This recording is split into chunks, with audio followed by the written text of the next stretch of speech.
안녕하세요. 마틀다입니다.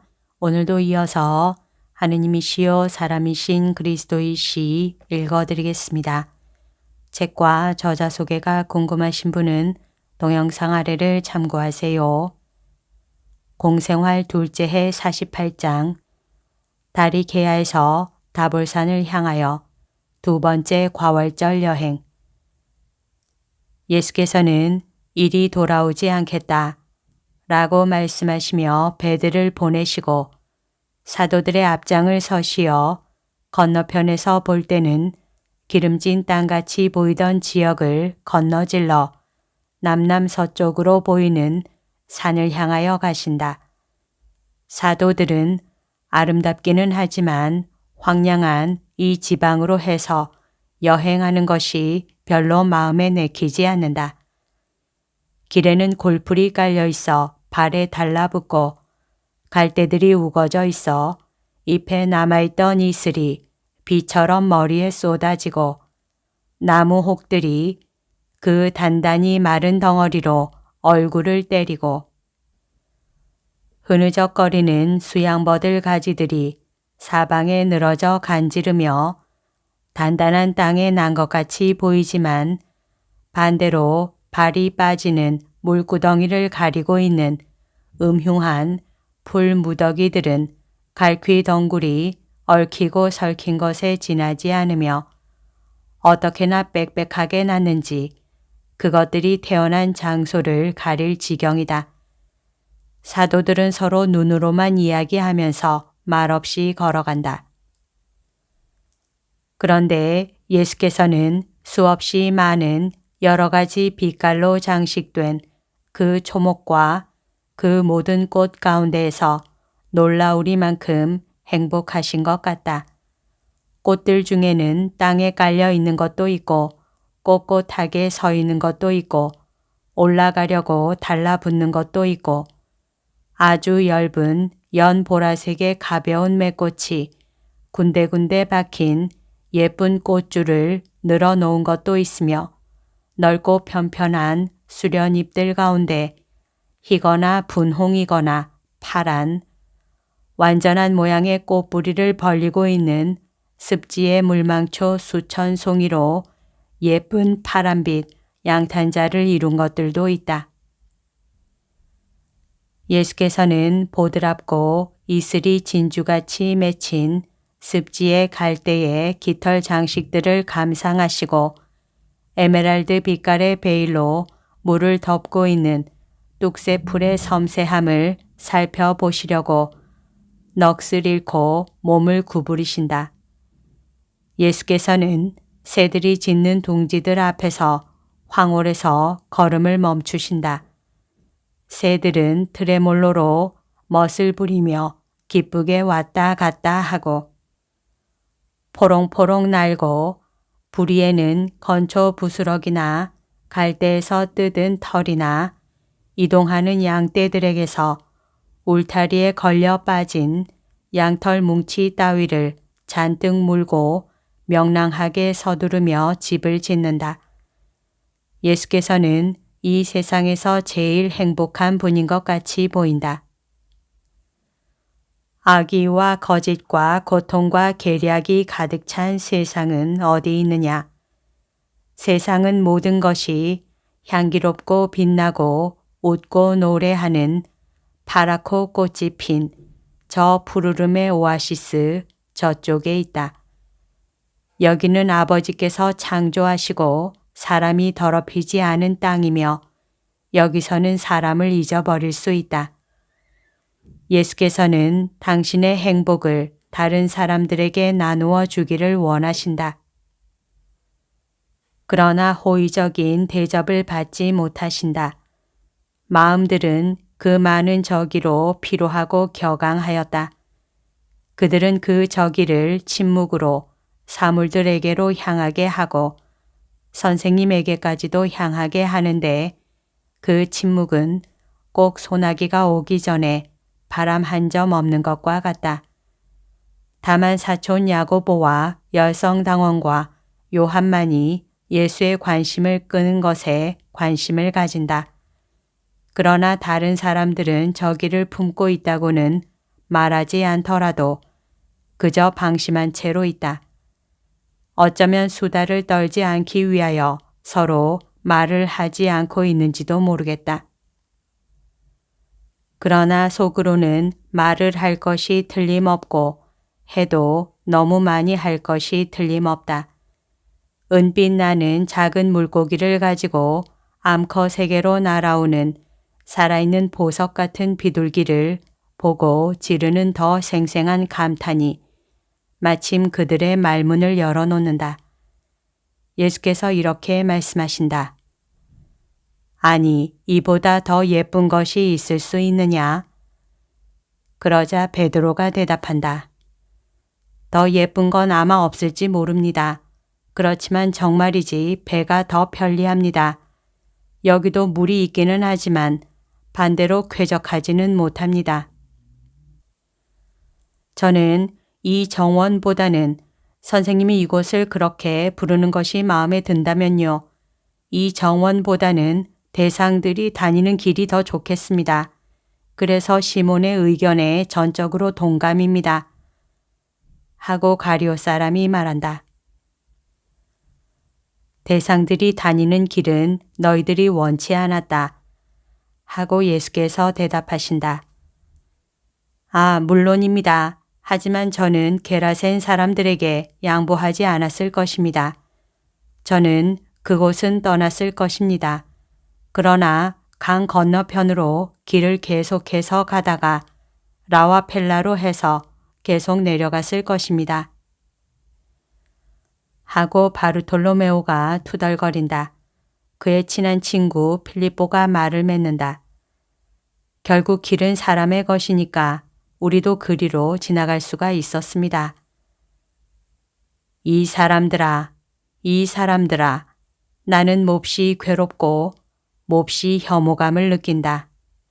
너희들의 비속함으로 내 마음 고통을 더하게 하지 말아라. 미움을 모르는 물건들에서 위안을 좀 구하게 내버려다오. 이 나무람이 예수의 조용한 슬픔으로 사도들을 감동시킨다. 선생님의 말씀이 옳습니다. 저희들은 선생님께 어울리지 않습니다. 저희들의 어리석음을 용서해 주십시오.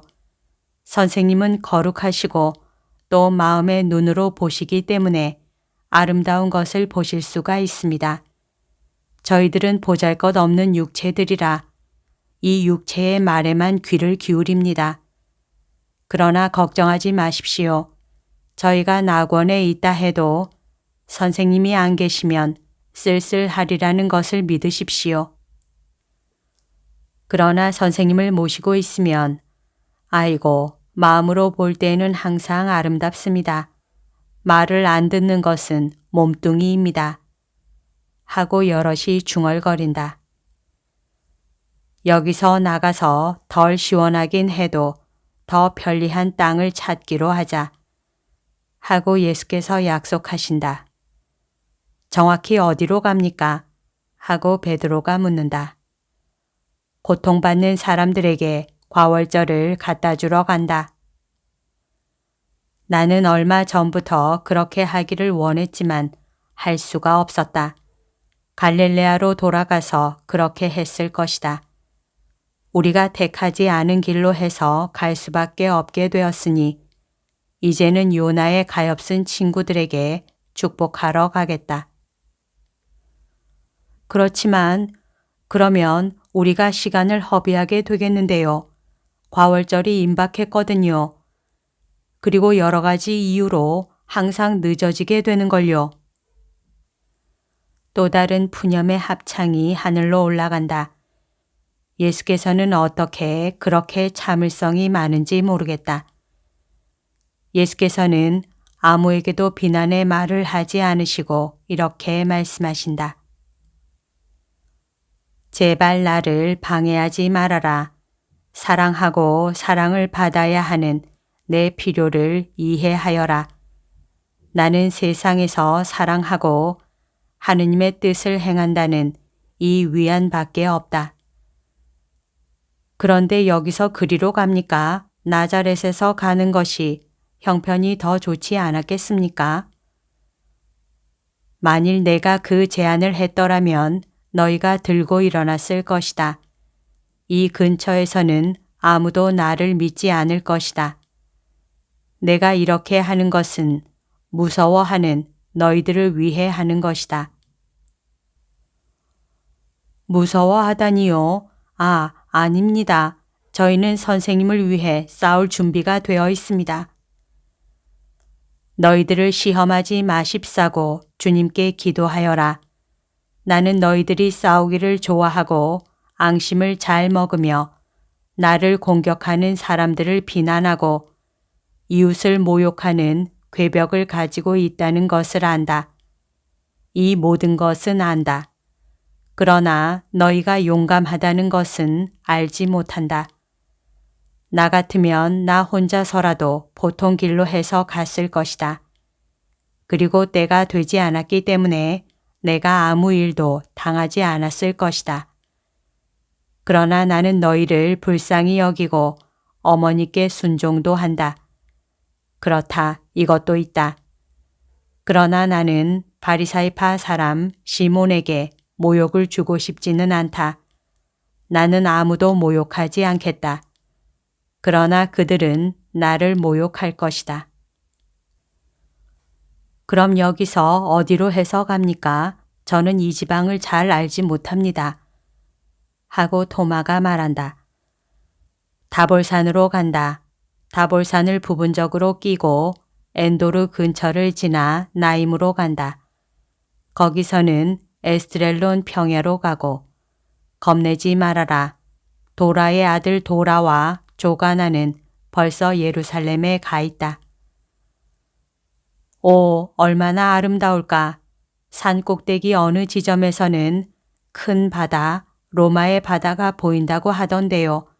그게 정말 몹시 마음에 듭니다. 바다를 보게 데려가시겠지요. 요한이 그 아름다운 어린 얼굴을 예수께로 돌리고 청한다. 왜 큰 바다를 보는 것이 그렇게도 좋으냐? 하고 예수께서 그를 쓰다듬으시며 물으신다. 모르겠습니다. 그 바다가 커서 끝이 보이지 않으니까요. 그 바다는 제게 하느님을 생각하게 합니다. 저희들이 레바논 산에 갔을 때 저는 처음으로 바다를 보았습니다. 저는 요르단강 유역과 우리 작은 바다 말고 다른 곳에는 도무지 가본 일이 없었으니까요. 그래서 저는 감격해서 울었습니다. 하늘도 그렇게 넓고 물도 그렇게 많고 그리고 그 물은 절대로 넘치지 않고요. 얼마나 희한한 일입니까? 그리고 바다 위에 빛나는 길을 그려놓는 천체들. 오, 나를 비웃지들 마라. 해의 황금빛 길을 눈이 부시도록 바라다 보고 달의 은빛 길을 눈에 그 찬란한 흰 빛만이 남아있기까지 바라다 보았고 그 길들이 저 멀리에 사라지는 것을 보았어요. 그 길들이 나에게 말을 하고 있었습니다. 이렇게 말하고 있었어요. 하느님께서는 저 무한히 먼 곳에 계시며 한 영혼이 하느님께로 가기 위하여는 불같이 뜨거운 길과 순결의 길을 따라가야 한다. 오너라, 이 두 길로 저어오면서 무한 속에 잠겨라. 그러면 무한을 만날 것이다. 하고. 자넨 시인이로구먼, 요한. 하고 타데오가 감탄조로 말한다. 이것이 시인지는 모르겠어. 내가 아는 것은 이것이 내 마음을 타오르게 한다는 거야.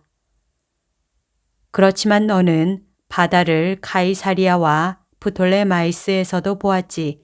아주 가까이에서. 우리가 바닷가에 있었으니까. 나는 다른 넓은 바다를 보려고 그렇게 먼 길을 갈 필요가 있다고 생각하지 못하겠다. 요컨대 우리는 물 위에서 태어난 셈이야. 하고 제베데오의 야고보가 지적한다. 그리고 불행이 지금도 물 위에 있단 말이야. 하고 베드로가 부르짖는다. 베드로는 요한의 이야기를 듣느라고 잠깐 방심했다가 눈에 띄지 않는 물구덩이를 보지 못하고 철퍼덕하고 빠졌었다. 모두들 웃는데 베드로가 제일 먼저 웃는다. 그러나 요한은 이렇게 대답한다. 맞아. 그렇지만 높은 데에서 보면 더 아름다워. 더 넓게, 더 멀리 보여. 그래서 더 높게, 더 넓게 생각하게 돼. 갈망하고 꿈꾸고. 그러면서 정말 요한은 벌써 꿈을 꾼다. 그는 앞을 똑바로 바라보며 그의 꿈에 미소를 보낸다. 젊은 금발인 그의 윤기 있고 맑은 피부가 어떻게나 부드러운 살색을 띠는지 아주 엷은 이슬에 젖은 살색 장미꽃과도 같다. 부드러운 살색이 약간 땀에 젖어서 한층 더 장미 꽃잎과 비슷하다. 무엇을 갈망하느냐, 그리고 무슨 꿈을 꿈꾸느냐. 하고 예수께서 총회하는 제자에게 상냥하게 물으신다. 조용히 잠자면서 말을 하는 사랑하는 아들에게 가만히 물어보는 아버지와 같다. 예수께서 정말 요한의 영혼에게 말씀하신다. 그만큼 사랑 가득한 꿈을 깨우지 않으시려고 질문을 조용히 하신다. 저는 저 무한한 바다로 가고 싶습니다. 그 너머에 있는 다른 지방으로 거기 가서 선생님에 대한 말을 하는 것이 소원입니다.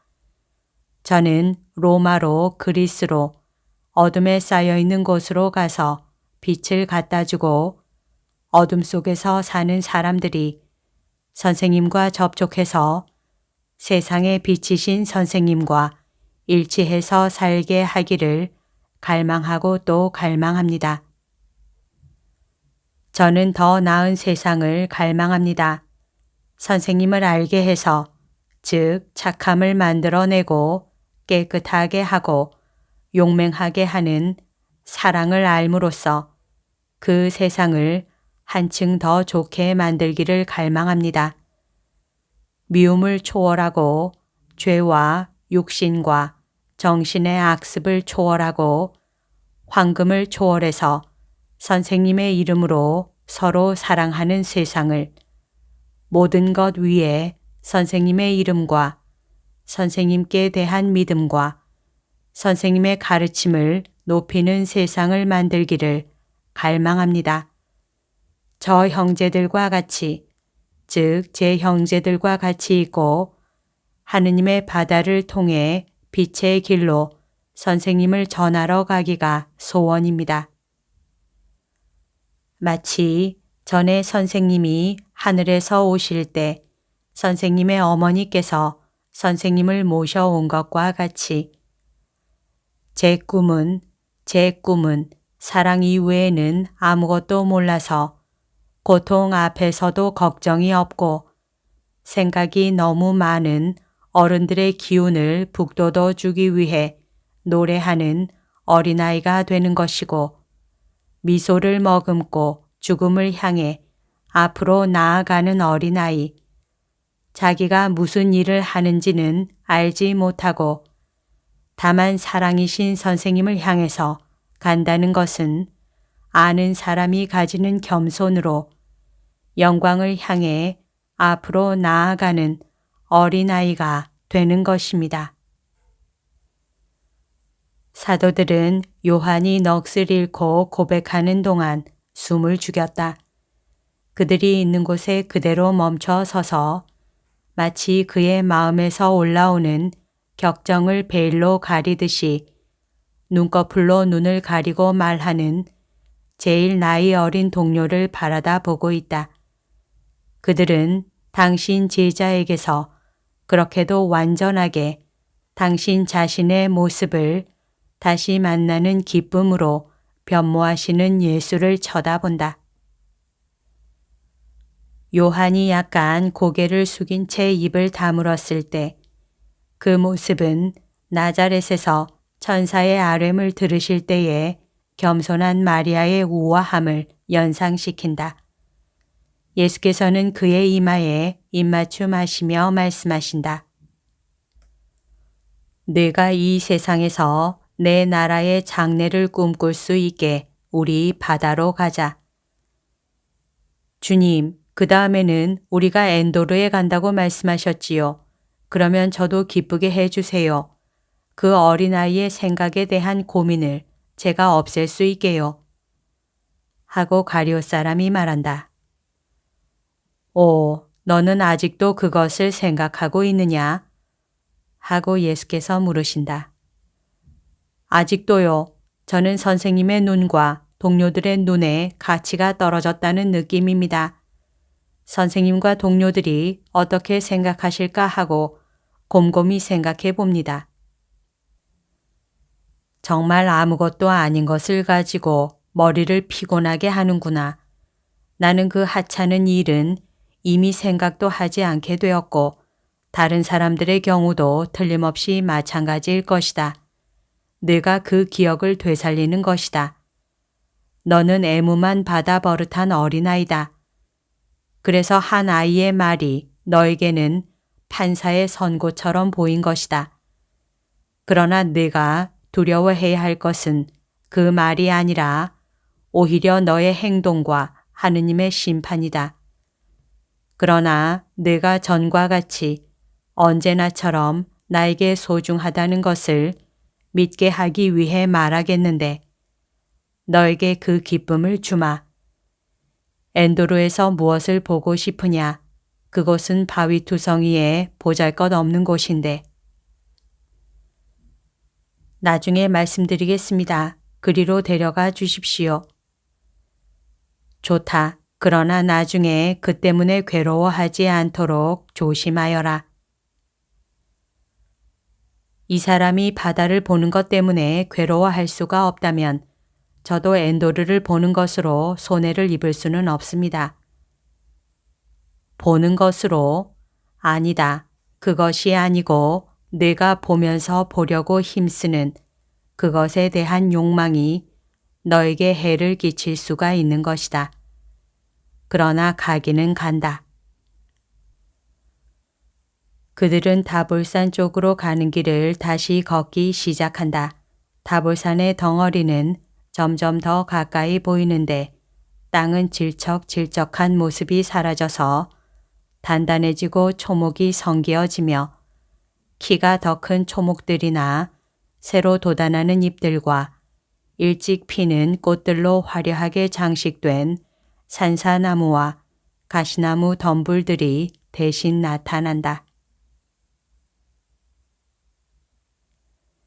여기까지가 오늘 들려드릴 내용입니다. 오늘도 하느님의 뜻 안에서 서로 사랑하는 하루 보냅시다. 사랑합니다. 축복합니다.